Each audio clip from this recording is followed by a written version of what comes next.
Bonjour amis bassistes débutants. Alors pour appliquer les pompes, j'ai choisi un morceau de Lilywood and the Prick qui s'appelle Down the Drain. C'est un morceau qui est un des morceaux les plus connus de ce groupe composé de 2 personnes. C'est un groupe, en plus c'est un groupe français. J'ai voulu prendre un morceau plutôt pop rock parce que je voulais montrer que l'effet des pompes n'était pas utilisé dans le disco ou la funk.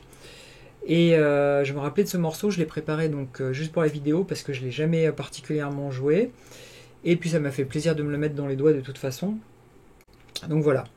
Ce morceau en fait, on va le simplifier, c'est-à-dire qu'on ne va pas faire tout ce qui est transition que vous avez vu certainement dans la cover, que si vous avez regardé dans la cover au début. On va plutôt garder les fondamentales et ça suffira de toute façon pour faire sonner le morceau. Moi j'ai juste rajouté pour montrer vers où vous pouvez aller ensuite. Et ceux qui veulent le faire, vous voyez vous ralentissez un peu ce que j'ai fait en vidéo avec YouTube et vous pouvez reprendre les notes si vous voulez aller plus loin. Mais déjà, en tant que débutant ou pseudo-débutant, c'est pas évident d'être propre en faisant déjà juste le travail que je vais vous proposer. Alors déjà, en fait, le morceau il tourne sur 4 mesures. Chacune des mesures, en fait, on joue une note sur chacune des mesures. Alors, on la joue plusieurs fois et je vais vous montrer comment. Donc, pour rappel, une mesure, en gros, pour faire simple, on compte jusqu'à 4. 1, 2, 3, 4. 1, 2, 3, 4. Donc la mesure va du 1 au 1 suivant. Ok ?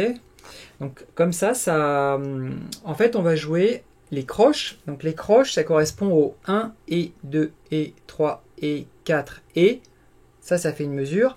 On recommence la mesure suivante. 1 et 2 et 3 et 4 et etc. Maintenant vous allez comprendre. Les notes qui sont utilisées pour le morceau pour la première mesure, c'est simplement le Fa qui est ici. Donc avec l'index, on va faire comme ça. 1 et 2 et 3 et 4 et. Ok ? Donc ça fait, on le joue donc au final 8 fois. Ensuite, on décale son index de 2 cases sur la corde de Mi toujours. Et on va jouer aussi 8 fois le Sol. Ça fait. Et ensuite, avec le petit doigt, on joue le La. Donc, 5e case, corde de Mi. On joue avec le petit doigt parce qu'ensuite, on va choper avec l'index le Do qui se trouve à la 3e case de la corde de La. Donc, de la deuxième corde en fait. Ça fait. Donc, si je joue tout, ça fait 1 et 2 et 3 et 4 et 1 et 2 et 3 et 4 et 1 et 2 et 3 et 4 et 1 et 2 et 3 et 4. Voilà. Quand vous avez chopé les positions de ces 4 notes, ensuite c'est toujours la même chose sauf qu'on va rajouter des pompes. D'accord ? Alors lui, les premières mesures, les 6 premières je crois, 6 x 4 en fait, 6 premiers tournes complètes en fait, il fait exactement ça.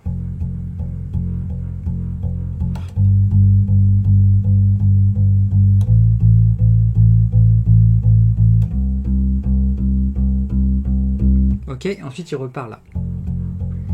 Alors je vais mettre sur drum beat à 70, je vais mettre une batterie standard, classique, et ça va donner ça.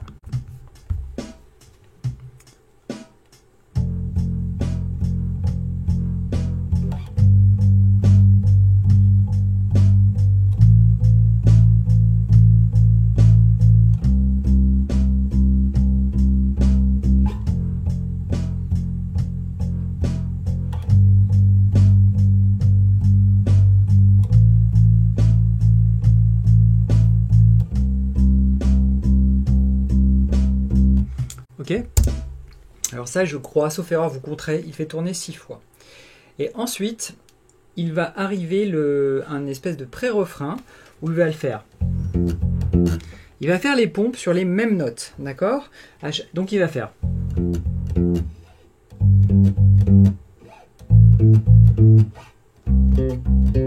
Ok ?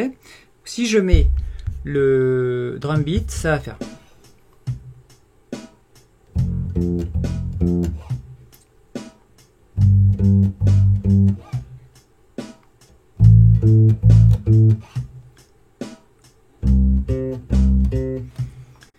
Donc vous voyez cet effet où il joue en fait la moitié de la mesure et ensuite il laisse un blanc et ensuite il joue la note suivante, moitié de la mesure, blanc, etc. Ok? Et ensuite on arrive au refrain où on joue par contre sur toute la mesure les pompes. Ça veut dire qu'au lieu de faire, on va faire tous les 1, 2, 3, 4 sur la note de fondamentale, donc la première note, et l'octave, on va le jouer sur les et. Ça va faire 1, et 2, et 3, et 4, et 1, et 2, et 3, et 4, et 1, et 2, et 3, et 4, et 1, et 2, et 3, et 4, et 1, et... Et ensuite, ça tourne comme ça. D'accord? Donc, si je mets drum beat pareil à 70...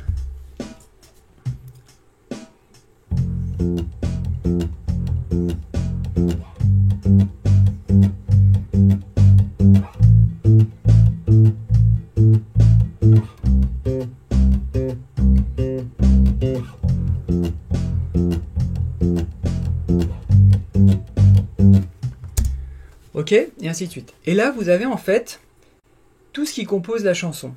D'accord? Ça veut dire que vous avez la première partie qui est où on joue la fondamentale 8 fois. Ensuite, vous avez une deuxième partie où on joue la moitié de la mesure des pompes.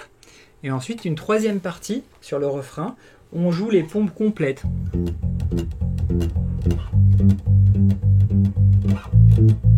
Ok? Voilà. Avec ça, vous savez jouer le morceau. Il faut simplement passer du temps à bien l'écouter pour savoir à quel endroit on place quoi.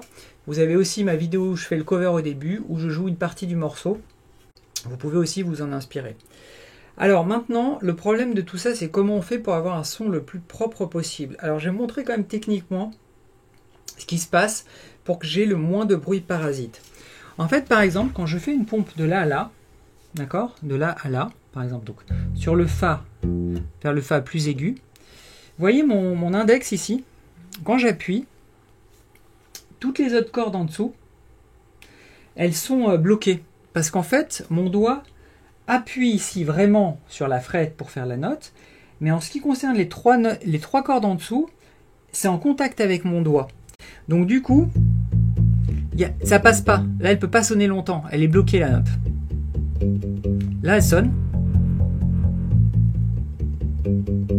Ok. Et donc l'astuce, c'est que avec mes autres doigts, en fait, il peut y avoir un blocage si je les laisse sur les cordes. Donc ça sonne pas, il n'y a pas de transition qui peut se faire, c'est trop bloqué, d'accord? Et idem avec le petit doigt. En fait, le petit doigt, quand il est là, ici, il est en contact avec la dernière corde. Donc il y a un double blocage sur cette corde. Et si on écoute, il n'y a pas de bruit parasite flagrant en tout cas, d'accord? Je sais qu'il y en a qui jouent beaucoup comme ça, c'est-à-dire que ils appuient sur la note et ils font un espèce d'arc comme ça autour des cordes qui sont dessous. Le problème, c'est qu'en laissant cet espace, eh ben, il y a un son qui passe entre les cordes, ça s'appelle la sympathie, et le son, en fait, sur les cordes à vide, ça fait des sons comme ça. Voilà, il y a deux notes en même temps qui se jouent parce qu'il y a le son de la corde à vide. Donc c'est important d'essayer de choper ce truc-là. Ensuite, quand je glisse, je transfère ma main, et vraiment, avec mon index, je vais rester très souple, et je vais rester collé aux cordes. D'accord? De là à là, je touche la corde, mais très très légèrement, et je réappuie là. Alors ça, c'est un effet de transition, si vous voulez, qui ne va pas venir tout seul. Hein. C'est pareil, il y a quand même du boulot. Après, il faut sentir au fur et à mesure que vous allez le faire. Ça prend aussi du temps. Quand vous descendez pour faire les pompes sur la corde ici, sur le Do, d'accord, vous pourriez me dire effectivement que la corde Mi est libre et pourrait faire aussi un bruit parasite. Mais en fait, ce qui se passe, c'est que moi, je colle mon index, le bout de mon index, comme vous pouvez voir, à ma corde de Mi. Donc, quand j'arrive là, vous voyez, il est collé. Ce qui fait qu'en fait, si j'essaye de bouger ma corde de Mi, elle ne résonne pas. Elle est bloquée par le haut de mon index ici. Pareil, à force de jouer, cette sensation, vous allez l'avoir de bloquer votre corde au-dessus. Ça ne vient pas directement. Si vous avez des bruits dans tous les sens, c'est complètement normal. C'est comme ça, ça passe par des bruits pourris, etc. J'en ai parlé dans plusieurs vidéos. C'est tout à fait normal. Au fur et à mesure, ça va se mettre en place doucement à force que vous travaillez ça. Donc moi, je vous suggère de travailler toujours sur une batterie ou un métronome, doucement, tranquille, de façon à commencer à avoir un son propre. Et chaque jour, en travaillant un petit peu, vous allez augmenter la vitesse jusqu'à arriver, j'espère, à la vitesse normale du morceau, même si en tant que débutant, c'est relativement rapide. Ok? Bah écoutez, moi je vais vous laisser avec ce travail-là. Je vous rappelle qu'il y a un groupe Facebook qui est pas mal actif. Franchement, il y a une bonne ambiance. Les gens mettent des vidéos, les débutants complets. Comme ça, on peut discuter des problèmes qu'il peut y avoir. Donc honnêtement, je vous invite à le rejoindre. Vous serez bien accueillis. Et puis, mettez-moi un petit like. Ça fait toujours plaisir pour la suite des vidéos. Voilà. Donc, je vous laisse à ce travail. Et puis, je vous souhaite bonne basse, les amis. À bientôt. Bye.